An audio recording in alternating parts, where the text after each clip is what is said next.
Caitlin Clark was one heck of a basketball player, but what I did not know was that Caitlin Clark, yes folks, is a time traveler herself. The whole WNBA was just rocked by Caitlin Clark. The confirmation that supporters have been waiting for is finally here, following weeks of quiet, ceaseless conjecture, and growing pressure. She will return. However, why now? Behind the scenes, what changed? And will the Indiana Fever's season be saved by her return? Let's dissect it. Officially, Caitlin Clark is making a reappearance. And don't make a mistake. This makes all the difference. Fans were held in suspense for weeks while the Fever organization remained silent, practices were closed, and injury reports remained ambiguous.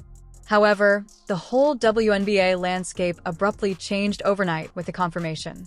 Teams, sponsors, and even broadcasters are unable to deny the impact that the league's top players' return to the court is already having. This goes beyond a single athlete getting well after an injury. This has to do with momentum, playoff placement, and redefining the Indiana Fever's potential. Indiana's offense was centered solely on her playmaking and shot creation before to Clark's downfall. Without her, the Fever appeared to be a band fumbling for identity and had trouble finding their groove.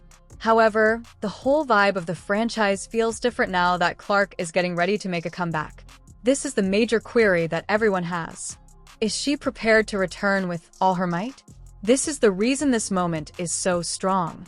Rivals are concerned, fans are giddy with anticipation, and the league is keeping a tight eye on things because they know a healthy everything is altered by Caitlin Clark, including playoff dynamics, ticket sales, and pairings. However, there are risks associated with this return. And that's when the intriguing part begins. It has not been an easy path for Caitlin Clark to get to this point. Her anticipated breakthrough season devolved into an exasperating struggle with her own body. She was sidelined when the Fever most needed her because to a persistent groin problem. Given how much contact she has had over the year, that setback raised questions about whether she was receiving adequate legal protection. She appeared to be on the verge of returning when catastrophe struck once more. Early in August, while practicing alone, she sustained a bone bruise in her left ankle. Her time frame abruptly changed from vague to totally unpredictable. The same question began to be asked by league players, fans, and experts. This season, will she ever play again? It wasn't only physical rehabilitation. It was insane. We haven't seen this kind of strain on Clark in years. She is bearing the weight of the fan base, the Fever, and possibly the WNBA as a whole. The suspense increased with each day spent away from the court, but so did the scrutiny. Was she being hurried by Indiana? Did she give herself enough time to recover? Nevertheless, here we are in spite of the obstacles. Because of her tenacity, Clark is now in a position to make a comeback. She has also reportedly been looking well in practice. The issue today is not if she will return, but rather if she can continue to play at the caliber that made her the most talked about basketball player. The Indiana Fever were struggling to stay afloat while Caitlin Clark was out. The depth of the guard totally collapsed. The squad was forced to fill minutes when Ari McDonald, Sydney Carlson, and Sophie Cunningham suffered injuries.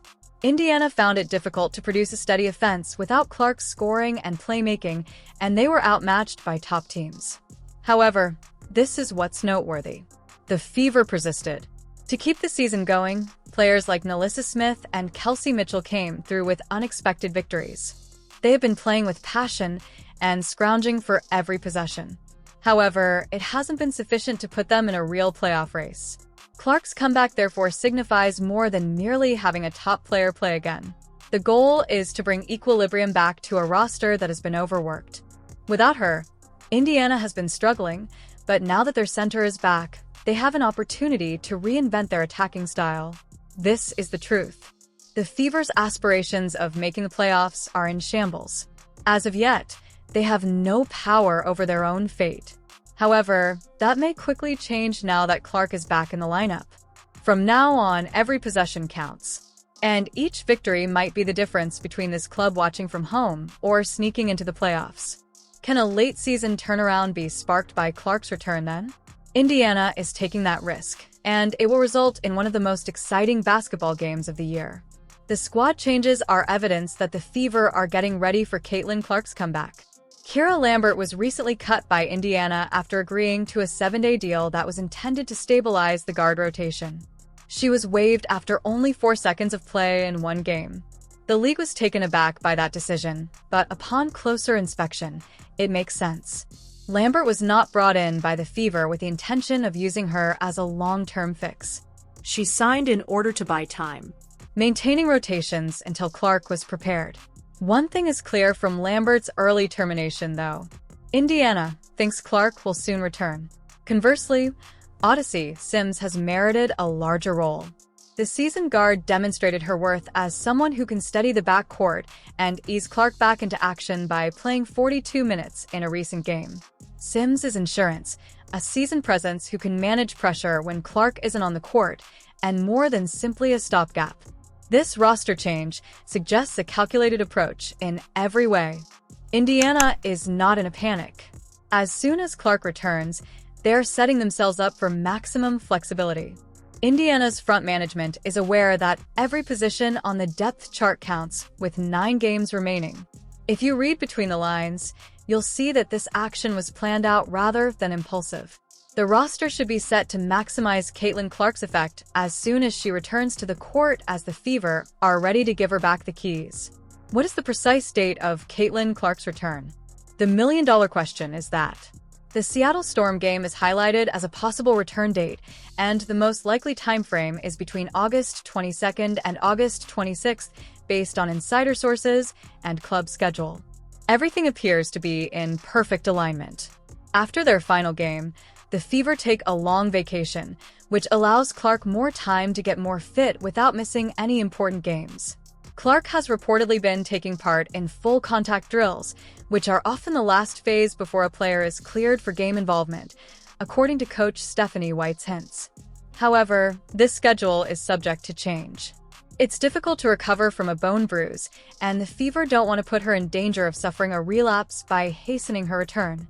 That is the reason these upcoming days will be so interesting. To increase their chances of making the playoffs, do they press for an earlier return, or do they wait until she is fully recovered? The twist is here. Now, every game counts.